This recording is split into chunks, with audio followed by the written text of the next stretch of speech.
Voilà. Bonjour mes frères et sœurs. Bonjour. C'est un plaisir ce matin qu'on puisse encore se parler. C'est vraiment une grâce lorsque Dieu permet que nous puissions constater le lever du jour, le lever du soleil. Vraiment, c'est une grâce. Et nous rendons grâce à Dieu pour cela. Hein. Nous rendons grâce à Dieu pour le fait il permet encore que nous puissions participer à la vie d'aujourd'hui. Voilà, on était endormis durant la nuit, on était comme des morts, mais ce matin, voilà, nous sommes encore là. Le fait de vivre, la vie vaut la peine d'être vécue parce que lorsque Dieu nous donne une occasion comme ça, une journée comme ça, nous avons encore la possibilité de faire mieux.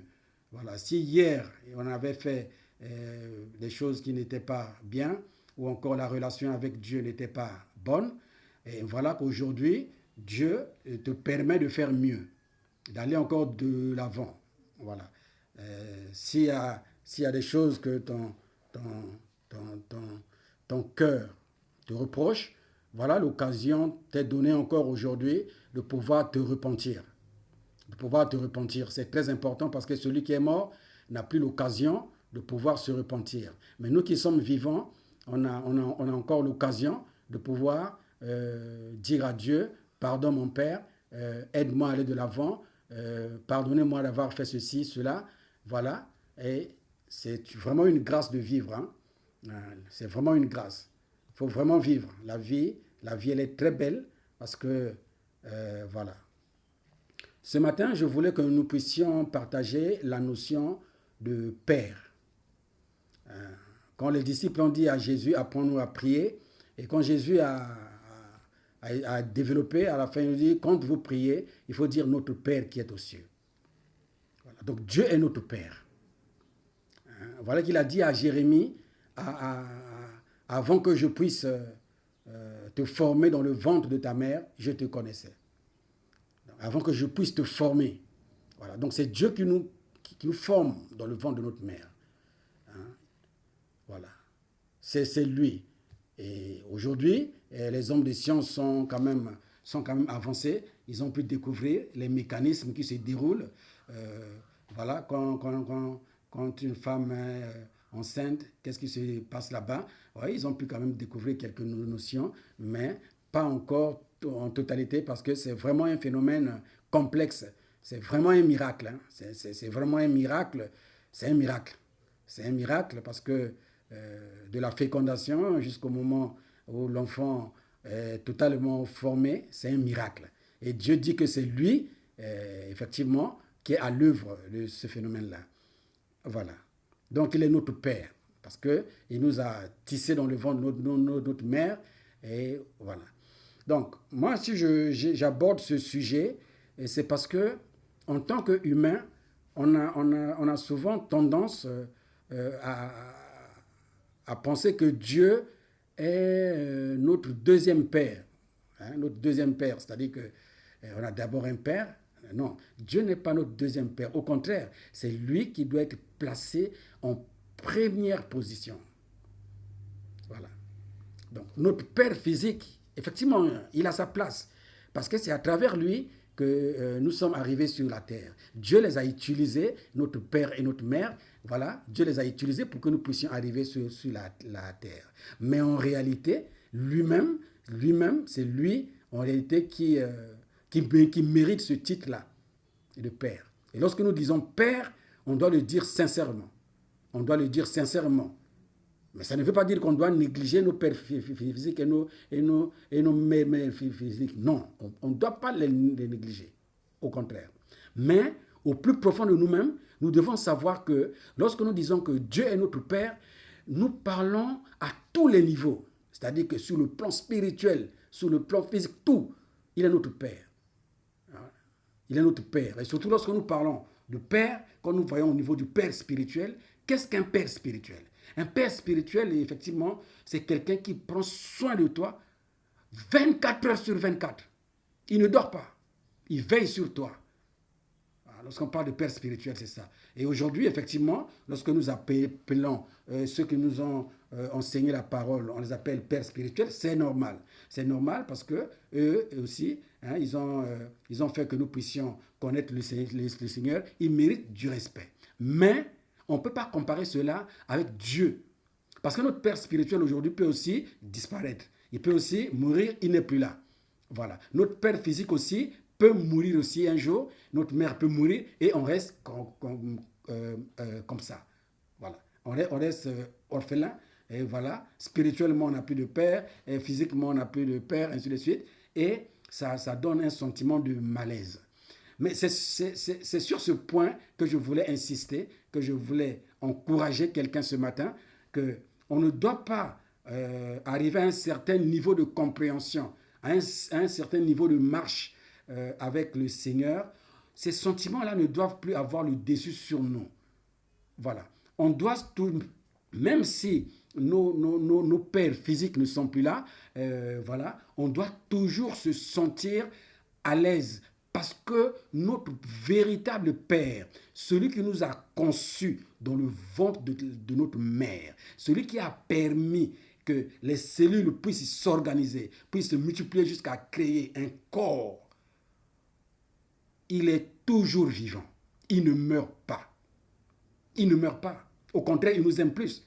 Même lui-même, Jésus, dans les Saintes Écritures, a dit, voilà, mauvais que vous êtes, mais vous sachez donner des bonnes choses à vos enfants. Voilà. Et il nous dit que nous sommes mauvais, nous qui avons des enfants, oui, mais on n'est pas vraiment des bons pères, on n'est pas des pères exemplaires. Mais lui, il est le véritable Père. Il est notre papa. Donc lorsque nous prions, quand nous disons Père, on doit le dire sincèrement. On doit le dire avec tout notre cœur. Vous voyez, Jésus est venu sur la terre. Pour moi, Jésus est venu en dehors de sa mission, sa mission révélée, qui est venu sauver l'humanité, voilà. Mais il est venu également nous montrer comment on peut vivre sur cette terre avec ce corps physique tout en gardant sa connexion avec son Père, Dieu, tout en gardant sa relation avec Dieu. Vous voyez que Jésus, partout où il passait, il ne parlait que de son Père. Je fais ce que mon Père me demande de faire. Je fais ce que je vois faire mon Père. Moi et mon Père, nous sommes un. Voilà. Mon Père travaille, moi aussi je travaille. Il ne parlait pas de Joseph à ce moment-là. Il parlait de Dieu. Et pourtant, il avait aussi des parents sur le plan physique, bien qu'il a eu une naissance miraculeuse, mais il a quand même grandi dans une maison où il y avait un homme et une femme. Voilà. Même lorsque ses parents sont venus le chercher, lorsqu'il était avec ses disciples, on lui a bien dit que non, voilà, ton père, ta mère, ils sont venus te chercher. Mais lui, il a dit, il a essayé de donner un enseignement à ce niveau-là. Ouais. Donc, aujourd'hui, je sais que nos parents physiques peuvent disparaître. C'est évident. Hein? C'est évident. Mais on ne doit pas vivre maintenant sur la terre comme si on est défavorisé. C'est sur le point là que je veux insister en fait. On ne doit pas avoir ce sentiment-là. Parce que lorsqu'on se sent lésé, on se sent défavorisé parce que son père n'est plus là. Parce qu'un jour, quelqu'un m'a dit, non, mais voilà, si je traverse de telles situations, c'est parce que mon père n'est plus là et ma mère n'est plus là. Et voilà que je suis comme ça et je n'arrive pas à évoluer dans la vie parce qu'ils ne sont plus vivants. Alors ça, c'est effectivement, il a raison en tant qu'humain. Hein. On ne doit pas négliger ce côté-là. Mais lorsque nous regardons les Saintes Écritures, parce qu'on nous demande de grandir aussi spirituellement, on doit grandir dans la compréhension des Saintes Écritures. On doit avancer. Vous voyez? Donc, ce sentiment-là ne doit pas nous envahir. Pourquoi? Mais parce que nous appelons Dieu Père. Quand nous appelons Dieu Père, est-ce que nous le faisons hypocritement ou bien nous le faisons sincèrement? C'est ça le problème. On doit le faire sincèrement. Quand Jésus disait mon Père, quand il parlait de son Père, il dit que moi et mon Père, nous sommes un. Je fais ce que je vois faire mon père. Mon père travaille, moi aussi je travaille. Et il le disait avec tout son cœur. Avec tout son cœur. Et c'est ce niveau-là qu'on doit arriver en fait. On doit arriver à ce niveau-là. On doit grandir jusqu'à faire de Dieu. C'est-à-dire que lorsqu'on dit que Dieu est notre Père, on doit le dire sincèrement. Et lorsqu'on prie, on doit être à l'aise. Quand on est en train d'avoir une conversation avec notre Père. Et à ce moment-là, même si le parent physique n'est plus là, hein, voilà, ça va faire mal un moment, et à un moment donné, tu vas te ressaisir et tu vas te rendre compte que celui qui t'a tissé dans le ventre de ta mère, il est toujours vivant. Et il est prêt à t'accompagner durant toute ta vie et il ne te laissera jamais. Voilà. Et il ne meurt pas, ça c'est très important. Il ne dort pas, c'est très important. Il ne sommeille pas, c'est très important. Il est omniprésent, omnipotent, omniscient. Mais je pense qu'avoir un père comme ça, il faut. Et c'est la raison pour laquelle Jésus était toujours en joie. Parce qu'il avait réalisé ça au plus profond de lui-même. Et il était toujours en joie. Parce qu'il sait qu'avoir un père comme ça, c'est vraiment. Tu as de la joie. Hein, tu as vraiment de la joie 24 heures sur 24. Avoir un père à ce niveau-là. Hein, voilà, il est écrit dans Jean qu'à ceux qui ont cru en son nom, il leur a donné le pouvoir de devenir enfant de Dieu. Donc tu es enfant de Dieu. Tu es devenu enfant de Dieu. Et ça, ça mérite même de fêter. Hein, de fêter qu'on est devenu un enfant de Dieu. Quoi. Voilà. Et on prie et celui qui manipule les circonstances de l'univers, celui qui manipule tout, est ton Père. Oui, je vais vous raconter une histoire. C'est un pasteur, un grand pasteur qu'il avait écrit dans son livre. Il a dit qu'il y avait un monsieur qui était pilote, il avait un avion. Voilà, ils étaient en train de voler au-dessus de la mer. Et dans cet avion, son fils était là. Il y avait aussi d'autres passagers. C'était un petit avion de tourisme. Mais arrivé un peu à un certain niveau, il y avait vraiment des trous d'air, il y avait des secousses et tout le monde était paniqué. Tout le monde était paniqué dans l'avion et l'enfant était en train de dormir. Hein, l'enfant du pilote dormait. On est allé le réveiller. Le réveiller, on dit non, mais tu dois te réveiller parce que là, on est sur le point de s'écraser parce que vraiment, il y a des secousses. Il y a vraiment quelque chose qui ne va pas. Donc, vraiment là, il ne faut pas que tu restes endormi. L'enfant a posé une seule question. Il a dit, qui est aux commandes de l'appareil? Et les passagers ont dit, c'est ton père. Il a dit, ah bon? Ok. L'enfant est reparti au lit, est reparti au niveau de sa couchette et voilà, il est resté là, calmement. Et les gens étaient surpris de cette assurance-là. Mais parce que l'enfant connaissait son père. L'enfant connaissait les capacités de son père. Donc lorsqu'il a demandé qui est aux commandes, et lorsque les gens lui ont dit c'est ton père, mais l'enfant a dit, mais dans ce cas, il n'y a pas de problème. Moi, je connais mon père. Je sais qui il est. Au niveau de l'aviation, je ne sais pas s'il y a deux comme lui. Moi, je connais mon père. On a dû traverser des situations plus pires que ce que nous sommes en train de vivre. Là, il n'a pas dit ça à ceux qui étaient là. Mais son assurance, le fait qu'il est reparti au lit, prouve qu'il n'avait pas peur. Effectivement, ils sont allés et voilà, et rien ne s'est passé. Mais les autres avaient peur parce qu'ils ne le connaissaient pas. Mais lui qui était son fils, il le connaissait. Et voilà. Donc nous aussi, c'est cette assurance-là qu'on doit avoir. Et c'est ce que Dieu réclame toujours.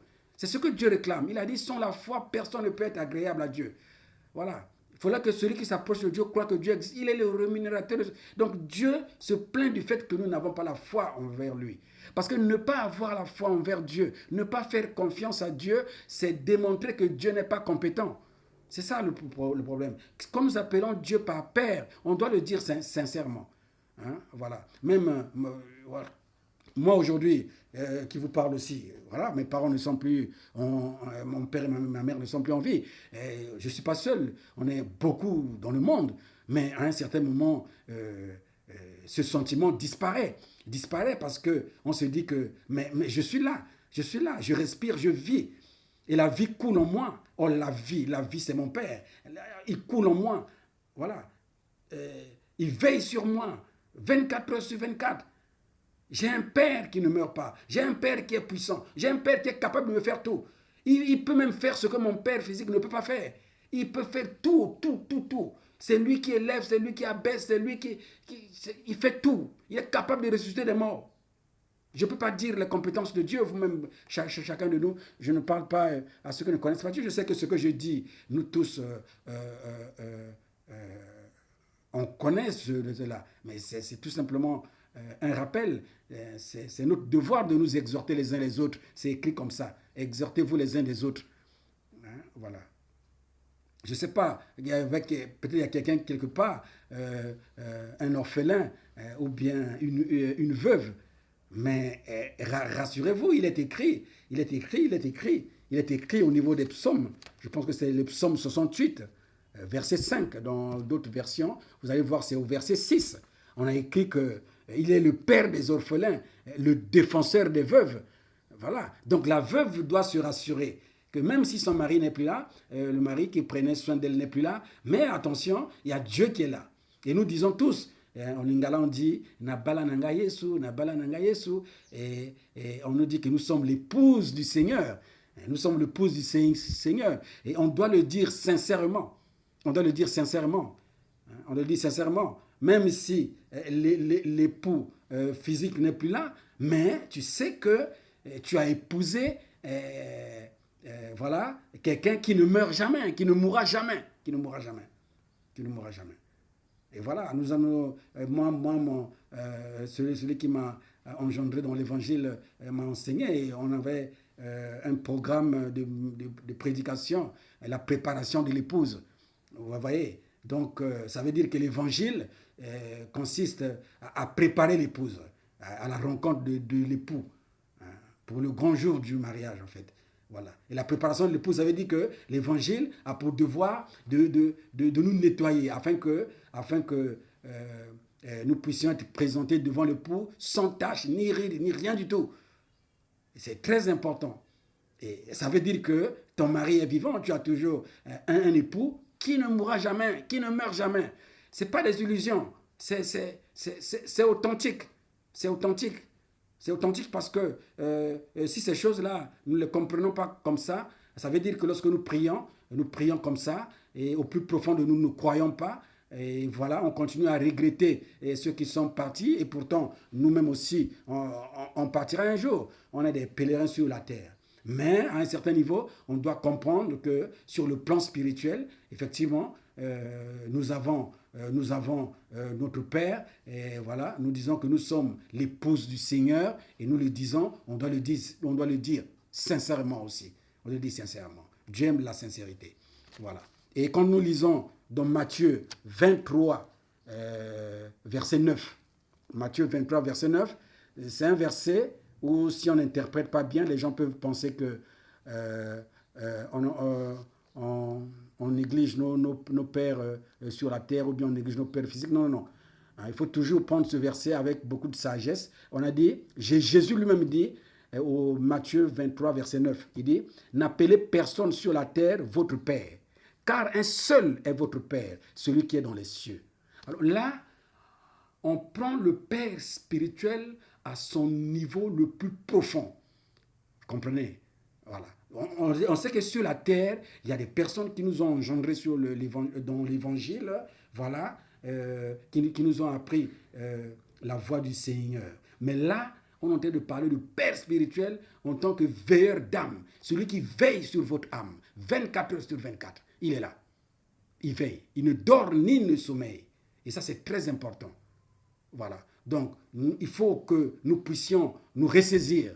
Hein, s'il y a un orphelin quelque part qui est triste parce qu'il n'a personne peut-être sur la terre pour s'occuper de lui, Mon frère, ressaisis-toi. Ma soeur, ressaisis-toi. Tu as un père et c'est tout simplement que tu ne lui fais pas confiance. Fais-lui confiance. Tu vas voir qu'il fera des choses même que ton père, s'il était encore vivant, n'allait même pas avoir la capacité de le faire. Lui, il est capable de faire. Il est capable de prendre un homme de la poussière. Il le fait asseoir avec les grands. Ce que nos pères, parfois, n'arrivent pas à le faire. Voilà. Et je parle aussi à une veuve, s'il y a une veuve quelque part qui peut m'écouter ce matin, je te demande, ma soeur, ressaisis-toi, relève-toi, marche tête haute, parce que tu es l'épouse du Seigneur et le Seigneur est toujours vivant. Il est là, il est capable de te prendre en charge parce que c'est lui qui t'a tissé d'abord dans le ventre de ta mère et il est venu te chercher, tu étais dans le péché, il est venu te chercher de la même manière que lorsque Ève est tombée dans le péché, Adam était obligé par amour aussi de tomber parce que bon, la femme est tombée, qu'est-ce que je peux faire encore? Et là, ils sont restés dans la mort. Mais nous, effectivement, on est tombés dans le péché. Mais lorsque Jésus est venu, il s'est fait pécheur aussi pour nous racheter. Mais lui, il n'est pas resté avec nous dans cet état de mort spirituelle, mais il est venu au contraire nous redonner la vie. Et voilà. Voilà un mari qui est venu chercher sa femme qui était en danger et pour lui redonner la vie. Et voilà, pour nous relever, nous sortir de cet état du péché. Et ça, je pense que ça doit nous rassurer. Voilà, ce matin encore, ce que je voulais partager avec vous. Donc, lorsque nous disons Père, disons-le comme Jésus le disait. Voilà, parce que Jésus est venu en dehors de tout ce qu'il a fait sur la terre, des grandes choses, mais quelque part, il nous a enseigné comment faut-il considérer Dieu. Il a dit, appelez Dieu votre Père, appelez Dieu votre Père, appelez Dieu votre Père. Voilà, il est venu nous dire que vous avez un Père. Ne soyez pas comme les orphelins. Voilà. Ne jetez pas des regards inquiets, ne soyez pas inquiétés. Non, vous avez votre Père. Et c'est lui le manipulateur de toutes les circonstances sur la terre. Voilà pourquoi on ne doit pas avoir peur de ce qui se passe, des nouvelles qu'on apprend. Parce que lorsqu'on apprend au niveau des médias, que là-bas, voilà, il y a peut-être le monde qui va s'effondrer, tout. Mais soyez rassurés que tout ça, notre Père a la maîtrise de tout ce qui se passe. Lorsque la terre bouge, il faut savoir que Dieu a la maîtrise de cette de l'élément terre. Lorsque le feu brûle quelque part, brûle, je sais pas, voilà, Dieu a la maîtrise de l'élément feu. Lorsque y a des ouragans, Dieu a la maîtrise de l'élément air. Lorsqu'il y a des inondations, Dieu a la maîtrise de l'élément eau. Voilà, donc on n'a pas vraiment à s'inquiéter. Mais ça, je le dis pour que nous puissions avoir qu'on puisse se relever en fait. Mais en tant qu'humain, nous reconnaissons que, effectivement, à un certain moment, on a un peu peur, mais la vérité est qu'on ne doit pas avoir peur. On doit vraiment être rassuré parce que nous avons un Père qui est le patron de l'univers, le créateur de toutes choses. Tout provient de lui. Tout repartira en lui. Au fait, voilà pourquoi il dit je suis. Il n'y a que lui qui est. Celui qui est dans un présent éternel, c'est notre Dieu.